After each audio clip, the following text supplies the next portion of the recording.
I'm Magid Jim Brule. I'm a Jewish spiritual storyteller, but really a multi-faith spiritual storyteller. Today, I have a story from the Jewish tradition, from the Hasidic tradition. And it's an unusual story. It happens that this is the month of Elul, which means we're looking at stories of forgiveness and repentance, compassion. So I have a story on that theme today.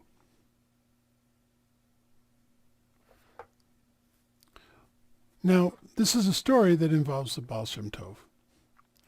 And the Baal Shem Tov, the founder of Hasidism, was often known to help people with problems that they didn't themselves fully recognize, but to do it in as loving a way as possible, because he really did care for people deeply.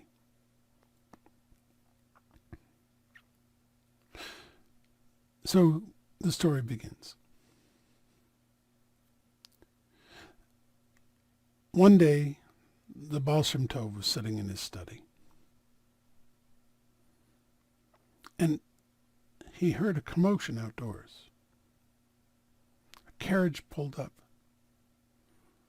Sounds of voices. And the next thing he knew, there were hurried steps into his house. And unannounced, uninvited, a man burst in the door. Clearly in great distress, he took this large bag of coins and plopped it on the Baal Shem Tov's desk with a look of utter anguish. Baal Shem Tov looked at him and said, "Welcome, friend. What brings you here?" The man couldn't speak. He took a step backwards and turned as if to go. The Baal Shem Tov said, wait, please, friend, you've obviously come a distance. You've left me with quite a gift. Please, have a seat. Rest yourself. Tell me what's going on. The man hesitated,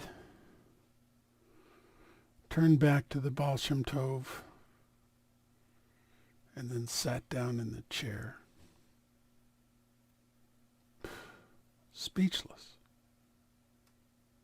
The Baal Shem Tov left his desk and came and sat next to him, waited.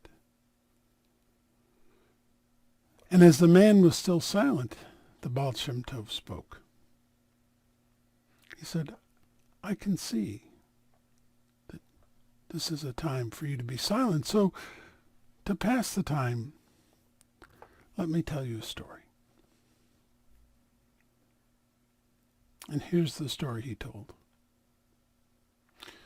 There once were two brothers. Now, they weren't biological brothers. Their names were Mendel and Yankel. But they were young boys when they got to know each other. They each lived on a farm, of farms that had joined each other. And they met at the stream that ran between their two farms. And they became fast friends. And every day they would meet there and they would play together and they would play all their imaginary games together, and they grew closer and closer and closer.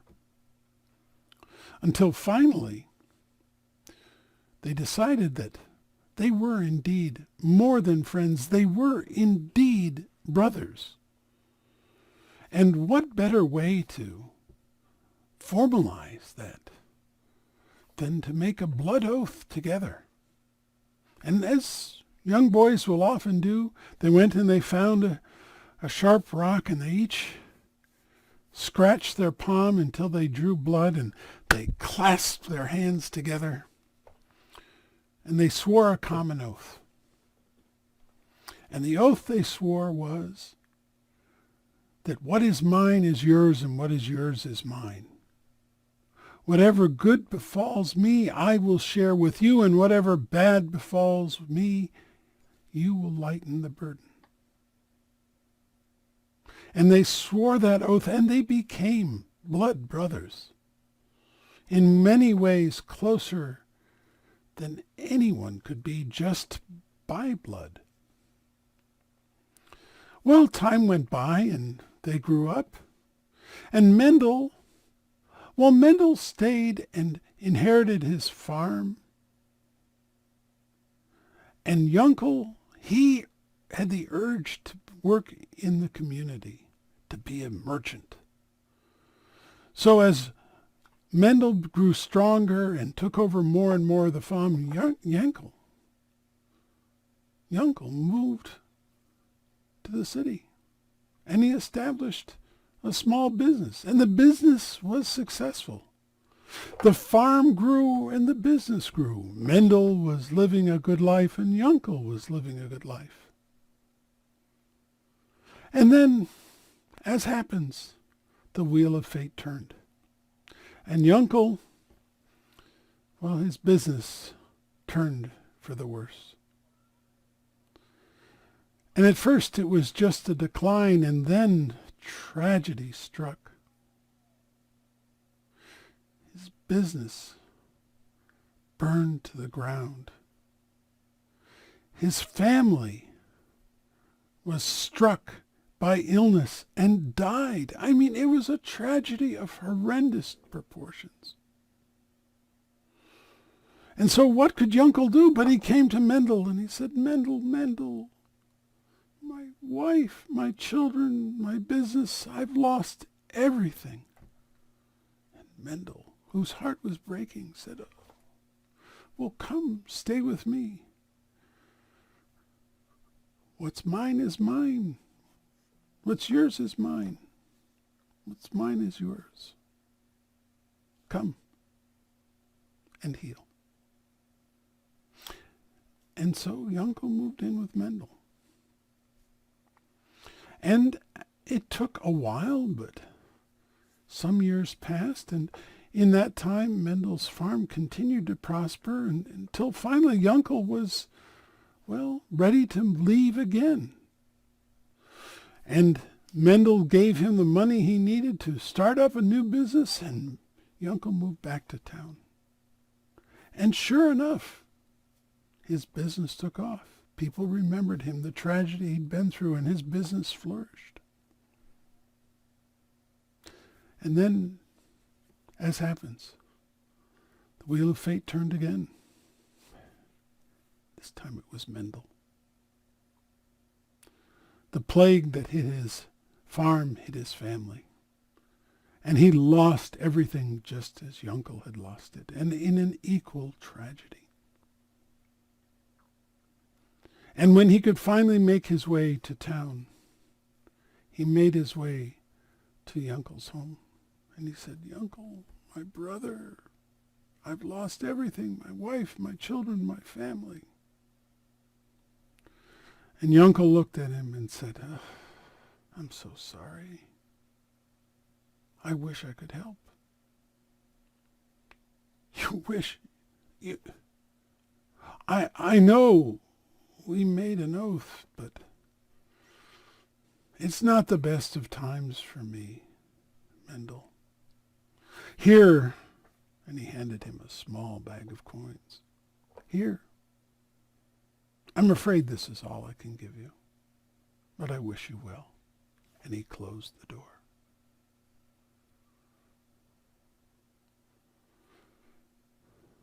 Mendel was dumbstruck. How could this be? His own blood brother, the brother he had rescued from equally horrific straits, turning him out like a mere beggar. So, he couldn't believe it. He knocked on the door again, and he knocked. And he knocked. And Yunkel didn't return. Well, Mendel didn't lose hope. He thought something must be wrong with Yunkel. He wouldn't treat me this way. And so he waited. And he waited by the door. Yunkel never appeared. He snuck out the back. And the little money that Yunkel had given him was soon lost, spending it on things like food and clothing. Soon he had nothing. And still he waited, and still nothing. Until Mendel grew ill. And he knew in his weakened state that he would not survive the illness. And so rather than bring disgrace to his brother, he went out into the field so that he could die in peace, which he did. And it happens that on that same night that Mendel died, Yunkel died. The method doesn't matter. What matters is they both came before the heavenly court as together. And to the court, well, it was a simple case. I mean, Mendel had lived up to his vow. He had done everything he had been asked, he had sworn to do. And Yunkel, he had betrayed his vow. His crime resulted in the death of his brother. Well, clearly Mendel was going to heaven, and Yunkel to Gehenna, to hell.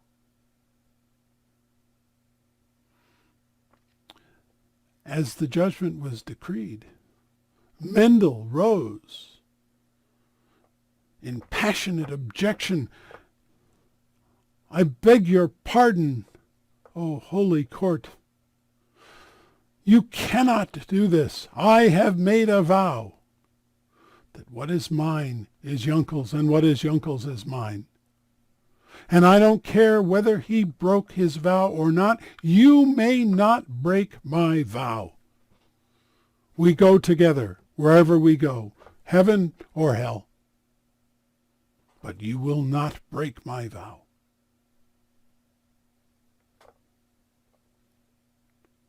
The court was aghast.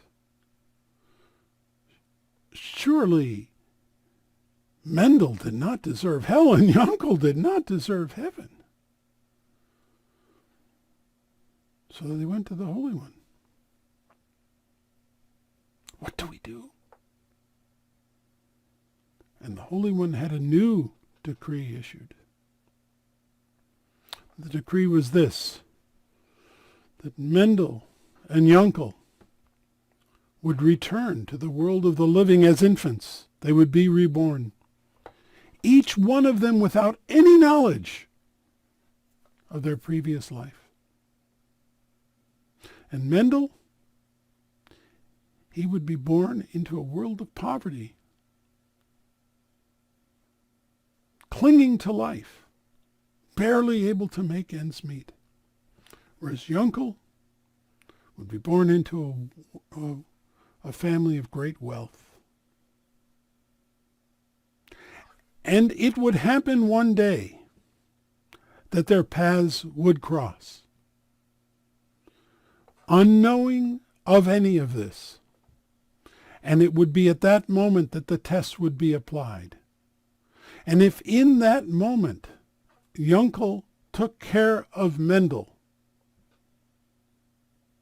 then Yunkel would have redeemed himself and could go to heaven. But if he did not, then it was hell. And in either event, Mendel would go to heaven. There was no arguing. It was the Holy One's decree, and surely the next moment 2 infants were born across the great distance from each other, as predicted, as decreed. The new Mendel Mendele to a family in terrible poverty. And Yonkele, to a family of great wealth. And over the years, Mendele barely managed to survive, and Yonkele lived in opulent comfort. As Mendele grew older, he felt an urge to travel to the city where Yonkele lived. He didn't know why, but he felt this urge, and so he followed it. And as he grew closer to the city, he felt the urge grow stronger. And there was a great house on the top of the hill, and he felt that it was necessary that he go up there, because it was, of course, Yonkele's house. And as he went up to the gate, he knew that there was someone inside that he had to see. He banged on the gate, and guards came to throw him away. But he pleaded with them, "Please, please, you must let me see your master. We don't need beggars like you. You don't understand. It's a matter of life and death. I don't know how but I can't. I have to see him, if only for a moment." Yonkele heard the commotion and looked out of the window, curious. He told his guards to let him in.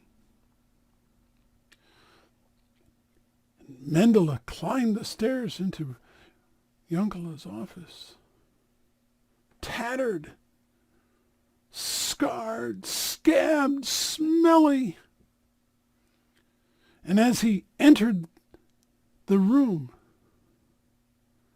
his appearance was so terrible that Yonkele said, "Leave, I don't want to see or smell anything like you." He said, No, I don't know who you are, but I know it in my heart that you must give me a coin.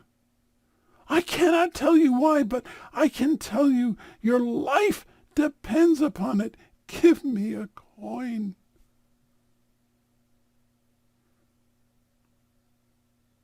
Yonkele was disgusted, and he pushed him out of the room. Mendele tripped and fell and went head over heels down the floor, down the stairs. And with a crash, he landed at the stones at the bottom. And he died.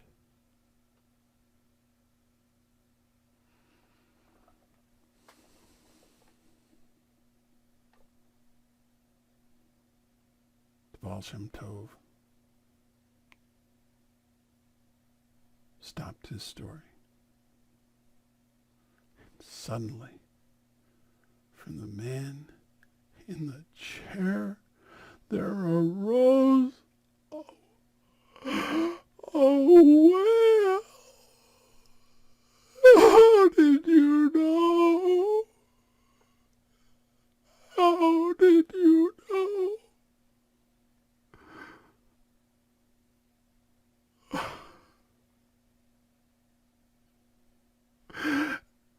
Am I condemned? Am I condemned to hell?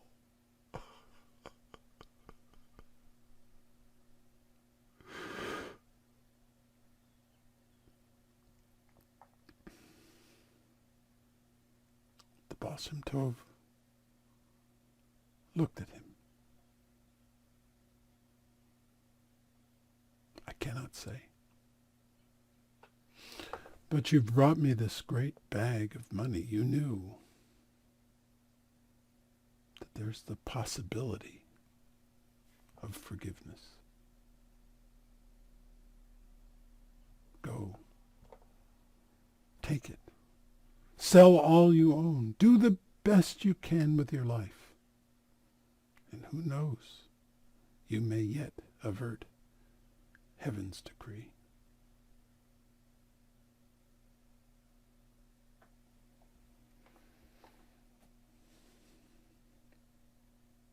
It's a difficult story.